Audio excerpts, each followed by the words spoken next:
जिला चौपाल नारायणपुर के इस खास कार्यक्रम के दौरान अब हमारे बीच में माननीय कैबिनेट मंत्री श्री केदार कश्यप जी मौजूद हैं, जो वन विभाग के साथ साथ जल संसाधन के तमाम के साथ सहकारिता और तमाम अलग अलग विभागों को आप इस वक्त देख रहे हैं।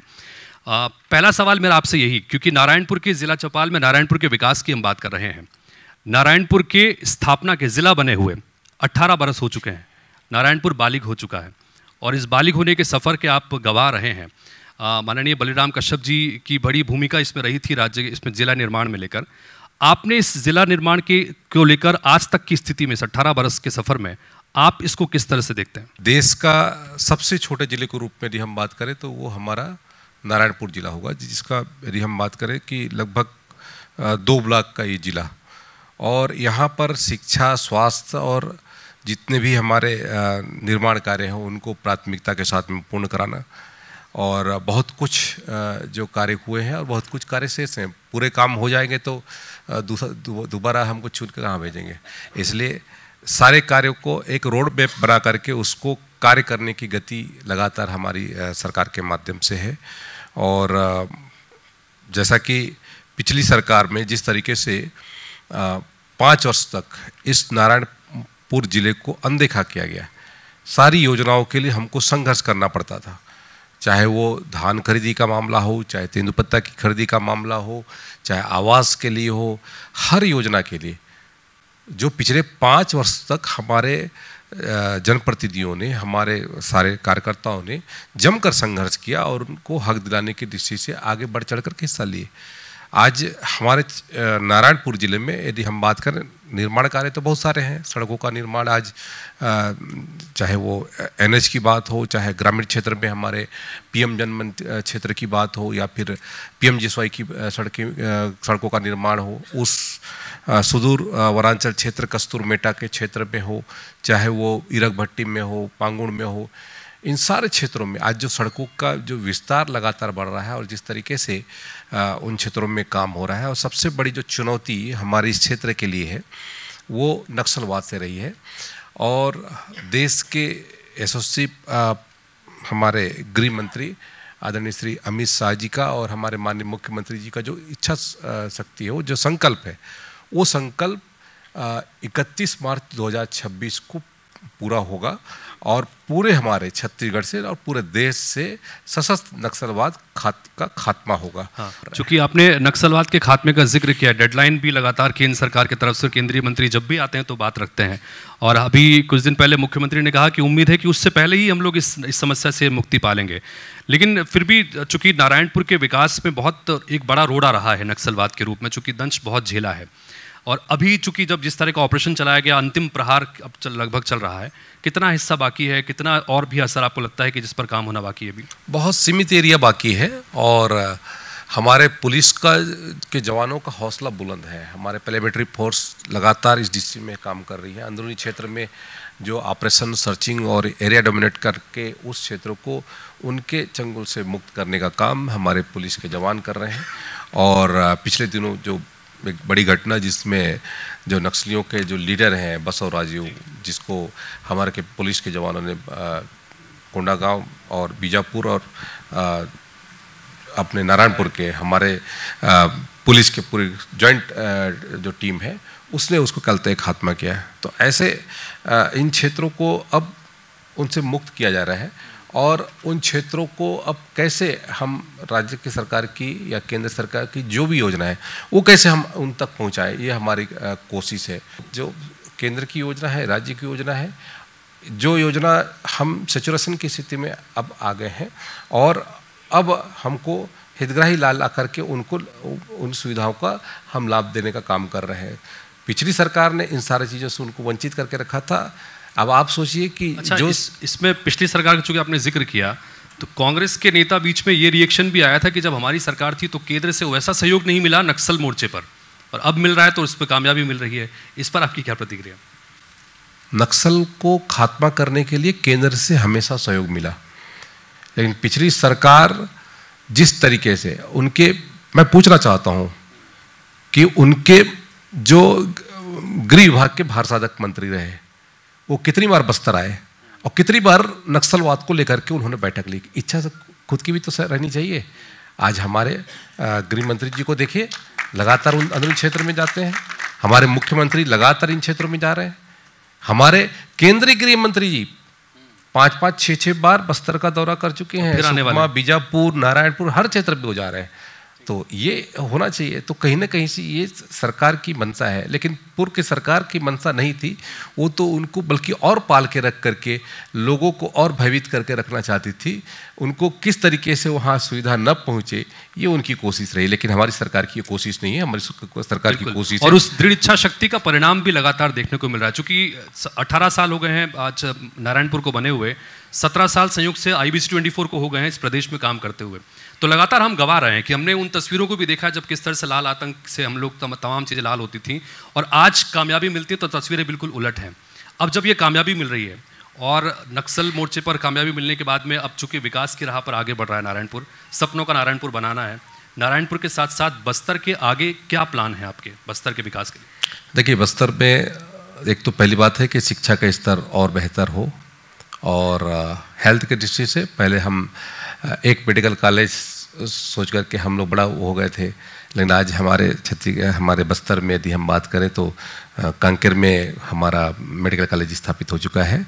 आगे हमारा गीदम में मेडिकल कॉलेज स्थापित हो रहा है।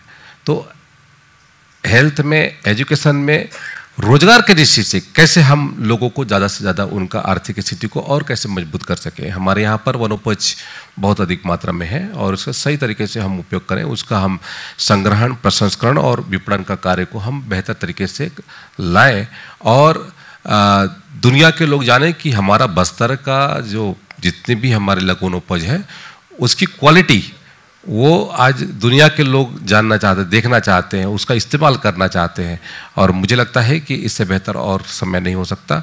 और भी बहुत सारे हमारे जहन में है जिनको लेकर के हमारे छत्तीसगढ़ के यशस्वी मुख्यमंत्री जी ने अभी पिछले दिनों जगदलपुर में बैठक की है। पर्यटन की अपार संभावना है हमारे क्षेत्र, क्योंकि पूरा ग्रीनरी से ढका हुआ है। और यहाँ पर चाहे अभी जो जिस तरीके से दुर्मारास को विश्व के साहसिक पर्यटन स्थलों में उसको घोषित किया गया, ऐसे अनेक स्थल है। ढोलकल की पहाड़ियाँ है, बारसूर है, हमारा ये अपने हांदावाड़ा है, ऐसे बहुत सारे स्थल हैं जहाँ आज भी मैं स्वयं एक्सप्लोर नहीं कर पाया हूँ। तो अब दुनिया भी उस क्षेत्र को देखना चाहती है, और पर्यटन के दृष्टि से हम इनको कैसे डेवलप करें, किस तरीके से लोगों की आवाजाही बढ़े, ये हमारी कोशिश रही है। बस्तर में पर्यटन की संभावनाओं को हम पूरे विश्व की मानचित्र पर ला सकते हैं। तो ऐसी स्थिति में जैसा आपने जिन जिन जगहों का जिक्र किया, अब हमने लगातार देखा भी है कि अलग अलग मीटिंगों में भी खासतौर पर इस पर चर्चा हुई है कि पर्यटन को बढ़ावा देना है। क्या कार्य योजना तैयार की है आप लोगों ने ताकि स्थानीय लोगों को रोजगार भी मिल सके और पर्यटन की वजह से बड़ी संभावनाएं भी बन सके? देखिए, हमारे ये पूरा बस्तर आयुर्वेदिक के क्षेत्र में, संस्कृति के क्षेत्र में, कला के क्षेत्र में, हर क्षेत्र में अपनी एक अलग पहचान रखता है, विशिष्टता रखता है। आज बस्तर का जो दशहरा है, 70 दिनों तक चलने वाला दशहरा, इसको देखने के लिए देश दुनिया के लोग आना चाहते हैं। हम उनको कैसे कनेक्ट करें?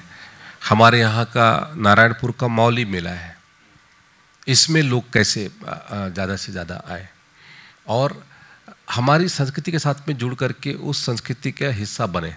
पूरे बस्तर में अलग अलग क्षेत्रों पर ऐसे प्राकृतिक छटा के साथ में अपनी संस्कृति को सहेज करके रख करके, और किस तरीके से हमारे ऐसे केंद्र बिंदु है जहाँ पर हम पहुँचेंगे तो निश्चित तौर पे वहाँ के लोगों की आवक भी बढ़ेगी।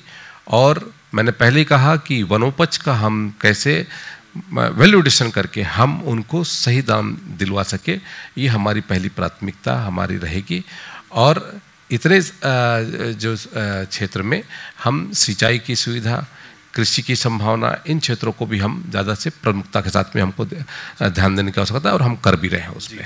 आपने पर्यटन के साथ साथ आदिवासी संस्कृति का यहाँ पर जिक्र किया, और पिछले कुछ समय से हम देख रहे हैं कि धर्मांतरण एक बहुत महत्वपूर्ण समस्या के रूप में यहाँ पर सामने खड़ा है, और नारायणपुर भी इससे अछूता नहीं है। आप ये बस्तर में, जो पूरे बस्तर में और खासतौर पर नारायणपुर में धर्मांतरण की स्थिति को कैसे देखते हैं? आज जो स्थिति है इस क्षेत्रों में, जो अवैध धर्मांतरण के माध्यम से हमारे ही जो समाज के बंधु हैं उनको धर्मांतरित करके हमारे समाज के विरुद्ध में ला करके खड़ा कर दिया, ये सबसे बड़ा क्या लगता है चैलेंज है कि आज हमारे भाई को हमारे विरुद्ध मिला के खड़ा करने वाले लोग कौन? इससे वर्ग संघर्ष की स्थिति बिल्कुल बन रही है। ये तो देखिए, जो लोग चाहते हैं कि हमारे बस्तर में शांति खत्म हो, यहाँ की जो सुख चैन है वो खत्म हो, वो कोशिश इस बात की कर रहे हैं कि वो किसी भी तरीके से हमारे इस तंत्र में घुस करके हमारे लोगों को आपस में बांट करके वो अपना क्या कहते हैं हुकूमत चलाए। लेकिन ये संभव नहीं है। अब हमारा समाज जागृत हो रहा है और हमारे समाज में जो ऐसी स्थिति थी और ये जो भ्रामक स्थिति थी उसको ख़त्म करने का एक संकल्प भी हमारे समाज ने लिया है। और मुझे विश्वास है कि आने वाले समय में स्थितियाँ बेहतर होगी और इन क्षेत्रों में जो अवैध धर्मांतरण की स्थिति है वो ख़त्म होगी। और जो प्रलोभन या लालच दिखा करके जिस तरीके से हमारे लोगों को दिग्भ्रमित करने की कोशिश करते हैं तो उनकी भी यहाँ पर कोई संभावना नहीं है।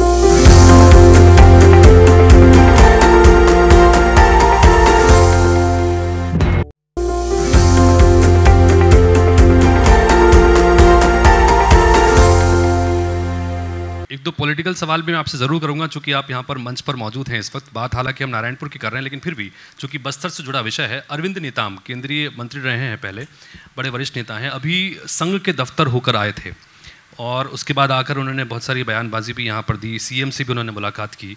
तो बस्तर की सियासत में आप इस घटना को किस तरह से देखते हैं? देखिए, अरविंद नेताम जी हमारे समाज के अग्रज हैं और समाज के मुखिया के दायित्व भी उन्होंने निभाया है। सर्व आदिवासी समाज के दृष्टि से उन्होंने विभिन्न दायित्वों का निर्वहन किया और विगत वर्ष 2024 में 8 दिसंबर को जो राजाराव पठार में जो मेला होता है उस मेले में भी उन्होंने हमारे राष्ट्रीय नेतृत्व को, हमारे पूर्व संगठन महामंत्री, राष्ट्रीय संगठन महामंत्री श्री रामलाल जी को आमंत्रित किया था। समाज में जो स्थितियां हैं, समाज को जो भ्रमित किया जा रहा है और जो अवैध धर्मांतरण की स्थिति है उसको लेकर के भी उन्होंने चिंता व्यक्त की और उन्होंने कहा भी कि समाज तो लड़ रहा है, लेकिन यदि अवैध धर्मांतरण को खत्म करने के दृष्टि से, उसको रोकने की दृष्टि से यदि कारगर हो सकता है तो सबके सामूहिक प्रयास से हो सकता है।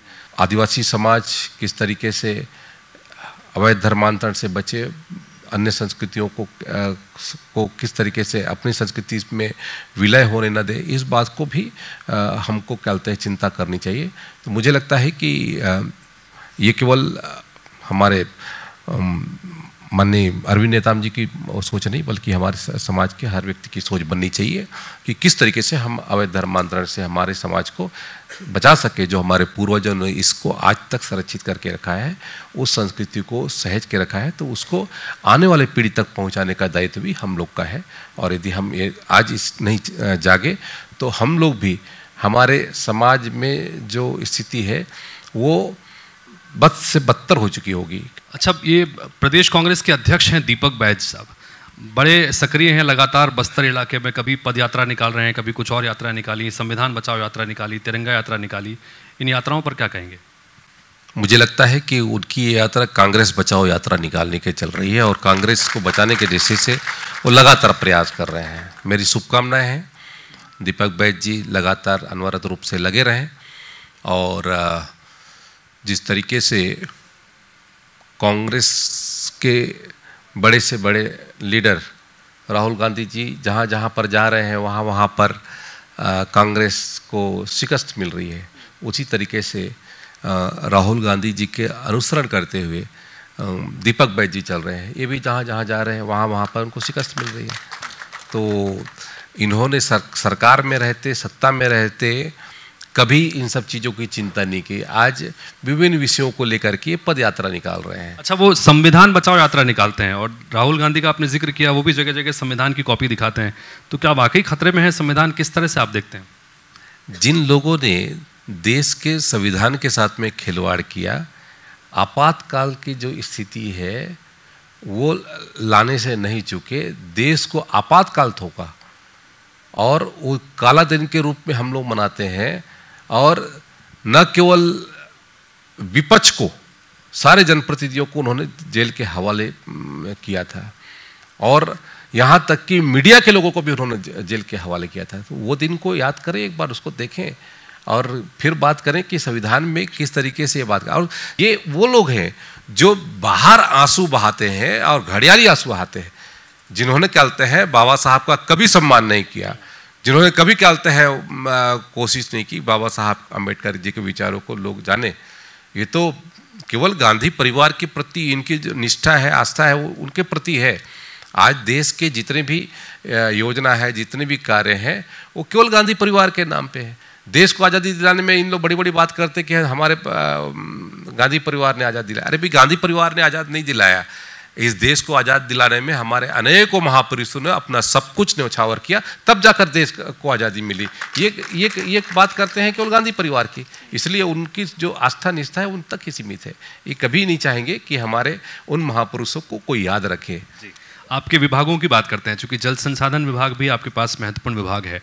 इंद्रावती नदी के पानी को लेकर लगातार बहुत सारी इश्यूज रहे हैं, चाहे वो जोरा नाला के स्ट्रक्चर को लेकर हो, जिसकी वजह से उसका पानी उड़ीसा और छत्तीसगढ़ में लगातार स्थिति है, उसको लेकर कुछ खास प्लान कि वो पानी यहीं पर उसका इस्तेमाल हो बस्तर के विकास में या छत्तीसगढ़ के विकास में?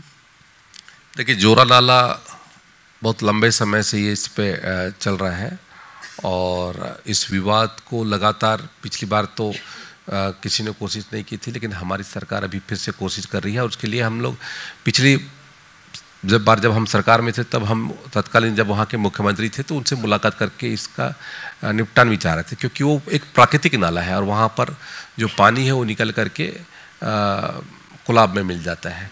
तो हमारा यहाँ पर जो जितनी मात्रा में हमको पानी मिलना चाहिए वो पानी हमारे गर्मी के दिनों में नहीं मिलता, बाकी बरसात के दिनों में हमको प्राप्त हो जाता है।